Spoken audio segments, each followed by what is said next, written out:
사랑과 내가 충만하신 하나님 아버지, 우리에게 새 날을 허락하시고 이 시간 이 자리에 우리를 불러주시니 너무나 감사드립니다. 하나님, 이 시간 이 자리에 우리와 함께 하시고 우리의 모든 마음이 하나님을 향할 수 있도록 하나님께서 우리의 모든 시선을 붙잡아 주시옵소서.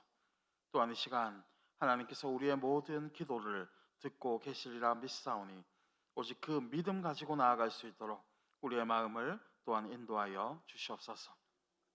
이 모든 말씀 믿사오며 우리를 구원하신 예수님 이름으로 간절히 기도드립니다. 오늘 우리가 함께 나눌 하나님의 말씀은 스바냐 2장 4절에서 15절까지의 말씀입니다. 스바냐 2장 4절에서 15절입니다. 구약 성경 1307페이지에 있습니다. 스바냐 2장 4절에서 15절까지의 말씀입니다. 제가 한 절, 여러분이 한 절, 마지막 15절은 함께 봉독하겠습니다. 가사는 버림을 당하며 아스글론은 폐허가 되며 아스돗은 대낮에 쫓겨나며 에그론은 뽑히리라.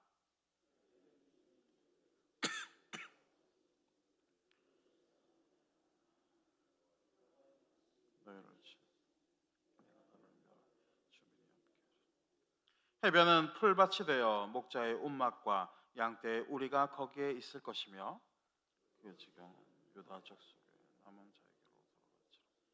그들이 거기에서 양떼를 먹이고 저녁에는 아스글론 집들에 누우리며 이는 그들의 하나님 여호와 그들을 보살피사 그들이 사로잡히면 돌아갈 것이며 내가 모압의 비방과 암몬 자손이 조롱하는 말을 들었나니 그들이 내 백성을 비방하고 자기들의 경계에 대하여 교만하였느니라. 그러므로 왕군의 여호와 이스라엘 내가 나의 삶을 두고 맹세하노니 장차 모압은 소돔 같으며 암몬 자손은 고모라가 될 것이라. 전라가 소금통에 영원히 황폐하리. 내 백성의 많은 자들이 그들을 노력하고 나의 남은 그들이 이런 일을 당할 것은 그들이 만군의 여호와의 백성을 회방하고 교만하여졌습니다. 세상의 모든 신을 이방의 모든 해변 사람들이 각각 고스 사람들아, 너희도 내 칼에 죽임을 당하리라. 북쪽으로 손을 펴서 아수르를 멸하며 니네를 황폐하게 하여 사막같이 멸하리라.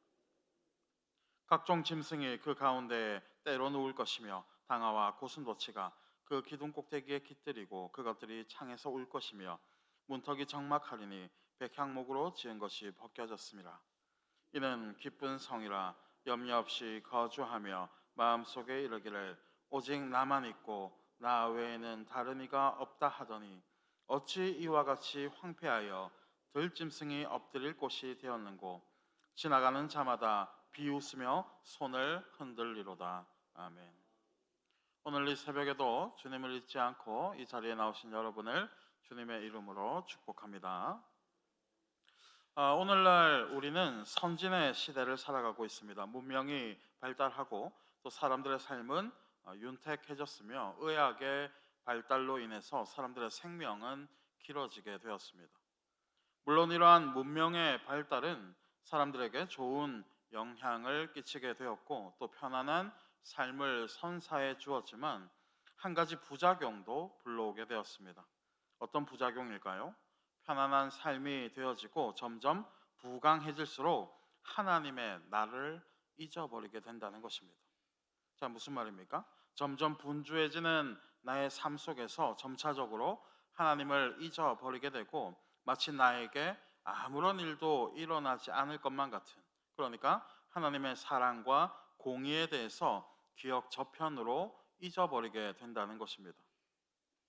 그리고 이러한 인간의 모습은 옛날이나 지금이나 계속해서 반복되어져 왔던 우리 인간의 역사이기도 한 것입니다. 사랑하는 성도 여러분, 우리는 어떠한 시대를 살아가고 있습니까? 다시 오실 예수 그리스도를 기다리는, 그러니까 하나님의 심판을 기다리는 그러한 시대를 살아가고 있습니다. 하지만 사람들의 모습은 어떻습니까? 마치 영원히 살아가는 것처럼 하나님을 두려워하지 않고 자기의 뜻과 자신의 의를 위해서 살아가는 그러한 사람들이 너무나도 많이 있는 것입니다. 그리고 오늘 본문은 그러한 나라들에 대해서 소개하고 있습니다. 그들은 강한 나라가 되어지고 또 부유한 나라가 되어짐으로써 두려움을 잊어버리는, 그러니까 하나님의 심판을 잃어버리는 그러한 나라들이 되어버린 것입니다. 그리고 오늘 본문은 그러한 나라들에게 하나님의 심판이 내려지는 경고의 메시지로 시작하고 있는 것입니다. 또한 이러한 하나님의 심판은 강대한 나라와 부유한 나라를 막론하고 피할 수가 없는 하나님의 심판인 것을 오늘 본문은 우리에게 똑똑히 말씀해 주고 있는 것입니다. 다시 말해 하나님의 심판은 동서남북을 개의치 않고 그 누구에게도 일어날 수 있는 것이며 절대로 피할 수 없는 완전한 심판이라는 것을 오늘 본문은 우리에게 교훈해 주고 있다는 것입니다. 먼저 서쪽에서 하나님의 심판을 받는 곳은 어디입니까? 바로 블레셋입니다. 그들은 하늘을 찌를 것만 같은 무서운 기세로 자신들의 문명을 이루어갔습니다. 그리고 5개의 강대한 도시를 건설함으로써 그들은 자신들의 위용을 주변 나라들에게 떨치게 되었습니다. 하지만 하나님의 심판으로 인하여서 그들의 땅은 어떻게 변하게 되는 것입니까? 오늘 본문 5절 중반절입니다. 블레셋 사람의 땅 가나안아, 여호와의 말씀이 너희를 치나니 내가 너를 멸하여 주민이 없게 하리라. 그들은 화려하고도 큰 문명을 이루게 되었고 또 큰 번영을 이루게 되었습니다. 하지만 하나님의 손대심 한 번으로 인하여서 그들의 땅은 주민이 없는 땅, 그러니까 황폐한 땅이 되어버리는 것입니다. 뿐만 아니라 6절에 보니까 그들의 땅은 풀밭이 되어지고 목자와 양들이 그 땅 위에 있을 것이다 라고 말씀하고 있습니다. 자, 이게 무슨 뜻일까요? 블레셋은 늘 하나님의 백성들인 이스라엘을 괴롭히고 또 짓밟았던 그러한 민족이었습니다. 하지만 하나님의 심판으로 인해서 그들의 뿌리는 뽑히게 되고 모든 상황이 역전되게 된다는 것입니다. 다시 말해 교만한 그들은 자신들의 승리라고 생각하였지만 결국엔 모든 것이 역전되게 되었다는 것입니다. 사랑하는 성도 여러분, 지금 우리를 괴롭게 하고 또 우리를 힘들게 하는 상황들이 있다면 우리는 오직 하나님을 의지해야 하는 것입니다. 그리고 하나님의 일하심을 기다려야 하는 것입니다. 그리고 하나님께서 일하실 때에 모든 상황은 변하게 되고 또 역전되게 되는 것임을 우리는 오늘의 말씀을 통해 반드시 기억해야 하는 것입니다.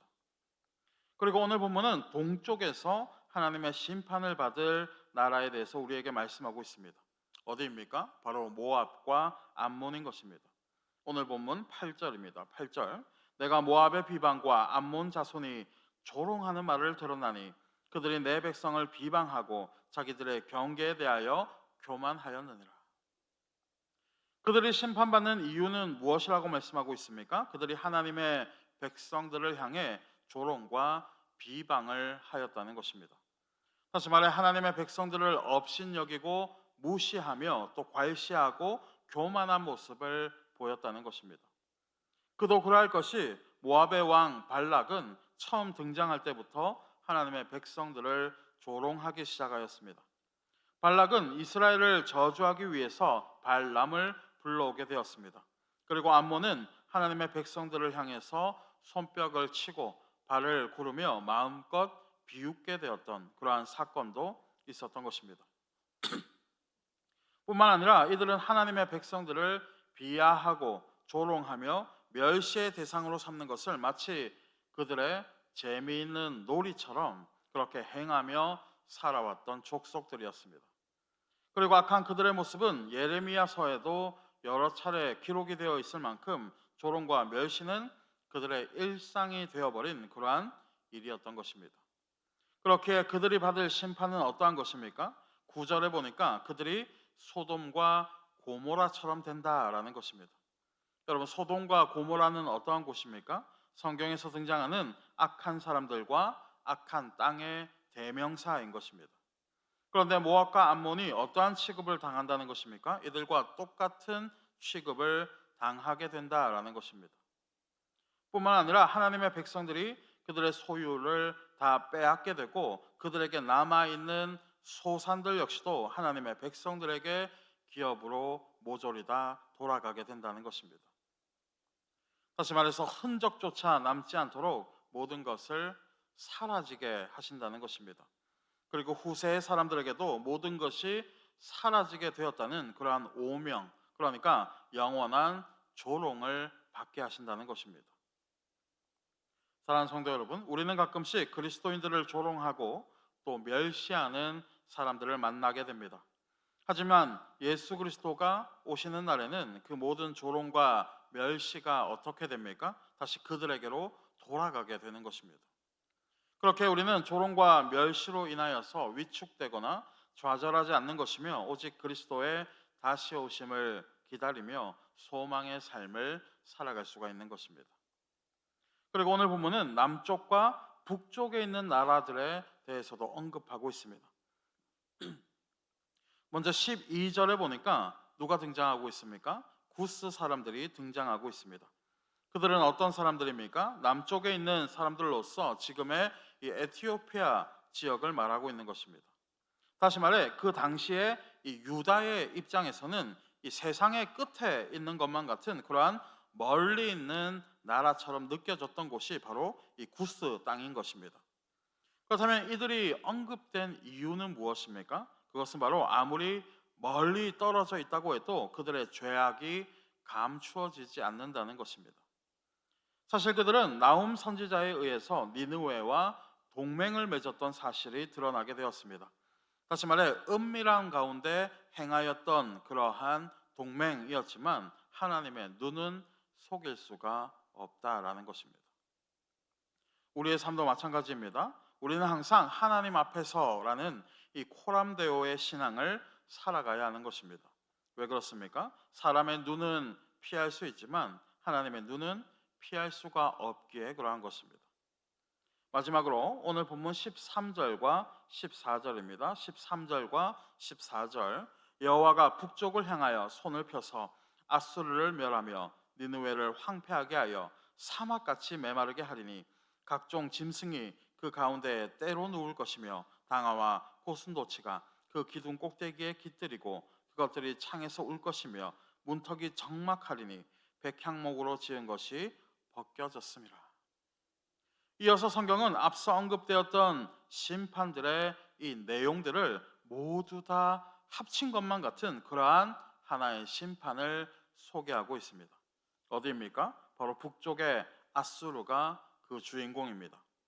그렇다면 아수르의 죄악은 무엇이 있었습니까? 가장 먼저 그들에게 있었던 죄악은 바로 교만함이었습니다.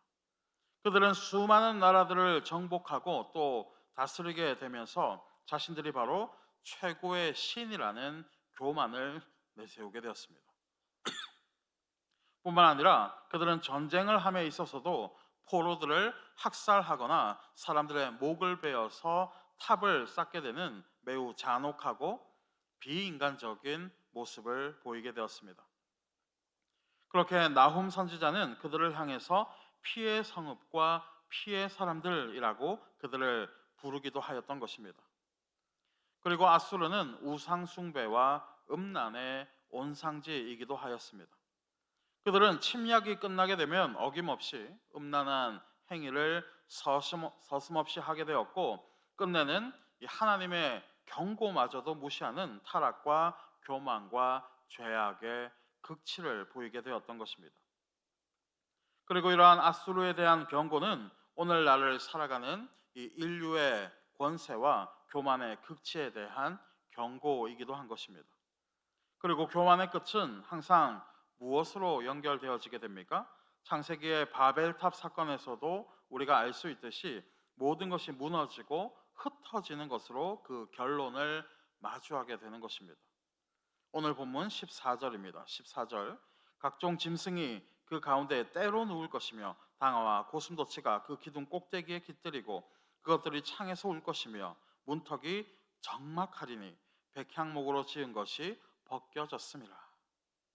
그들이 쌓아 올린 모든 교만들은 모두 다 무너지게 되고 결국 자연으로 돌아가게 되는 것입니다. 뿐만 아니라 풍요로서 시끄러웠던 도시는 정막으로 가득 차게 되고 그들을 치장하였던 모든 화려한 것들이 발가벗겨지는 그러한 결말을 맞이하게 되는 것입니다. 그리고 그것으로 끝이 나는 것이 아닙니다. 15절입니다. 15절. 이는 기쁜 성이라 염려 없이 거주하며 마음속에 이르기를 오직 나만 있고 나 외에는 다른 이가 없다 하더니 어찌 이와 같이 황폐하여 들짐승이 엎드릴 곳이 되었는고 지나가는 자마다 비웃으며 손을 흔들리로다. 뭐라고 말씀하고 있습니까? 쾌락에 기쁨이 가득했던 그 땅은 오직 황폐함으로 가득하게 되며 사람들이 모두 다 사라지고 짐승들로 채워진다는 것입니다. 뿐만 아니라 15절 하반절에 보니까 지나가는 사람마다 그들을 비웃게 되고 그들을 향해서 손을 흔들게 된다라는 것입니다. 사랑하는 성도 여러분, 사람이라는 존재는 너무나 연약한 존재입니다. 너무나 쉽게 하나님을 망각하기도 하고 또 너무나 쉽게 교만에 빠지며 또 너무나 쉽게 죄악을 가까이 하게 되는 것입니다. 하지만 우리는 반드시 기억해야 합니다. 그것은 바로 심판의 날이 반드시 다가오게 된다는 것입니다. 자, 이제 말씀을 맺겠습니다. 오늘날 우리는 너무나 분주한 삶을 살아가고 있습니다. 그리고 너무나 발전된 이 문화 속에 살아가게 되면서 예수님의 다시 오심을 잊어버리게 되고 또 나의 생각대로 세상의 쾌락을 쫓아서 살아갈 때가 너무나도 많이 있는 것입니다. 하지만 이러한 상황 속에서도 하나님의 자녀들은 반드시 기억해야 합니다. 무엇을 기억해야 합니까? 그것은 바로 하나님의 날이 속히 임하게 된다는 것입니다. 베드로 후서 3장 8절입니다. 사랑하는 자들아 주께는 하루가 천년 같고 천년이 하루 같다는 이 한 가지를 잊지 말라. 주의 날이 도둑같이 오리니 그날에는 하늘이 큰 소리로 떠나가고 물질이 뜨거운 불에 풀어지고 땅과 그 중에 있는 모든 일들이 드러나게 되리로다. 사랑하는 성도 여러분, 하나님의 날은 반드시 다가오는 하나님의 약속인 것입니다. 그리고 하나님의 약속은 반드시 이루어지는 하나님의 역사인 것입니다. 부디 오늘의 말씀을 꼭 기억하셔서 하나님 앞에서 부끄럽지 아니한 모습으로 살아가시고 또 하나님의 나를 사모하시는 사랑하는 저와 여러분이 되시기를 이 시간 주님의 이름으로 간절히 축원합니다. 기도하겠습니다.